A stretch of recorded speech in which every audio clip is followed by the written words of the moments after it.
Manipuri feature film Phouoibee has been selected for screening at 18th Habitat Film Festival, which will be held from May 15 to 24th at Indian Habitat Centre in New Delhi. The film is directed by Rakesh Moirangthem under Khongban Taban production and has been screened at various national and international film festivals earlier.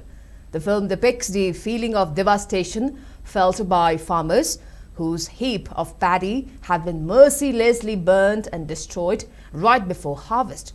The film features Raju Nong, Y. Kumarjit, C.H. Innaubi, Loitongbam Dorendra, Susma Khetri and child artists Bloomy Kwairakpam as actors. Denau HD is the music director of the film, while it also features a singer, Thokchom Lansana Chanu. The story of the film is written by Rakesh Moirangthem, Somendro Moirangthem and Janice Salam, while screenplay and dialogue is written by Y. Kumarjit. The film is produced by Suraj Khongban Taban.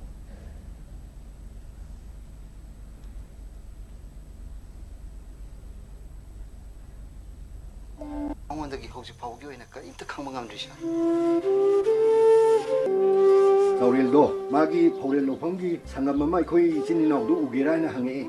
Slightly, but Tanzania, Chino, Kana, but Antiquity, Chinauna, Milo San or Trisa.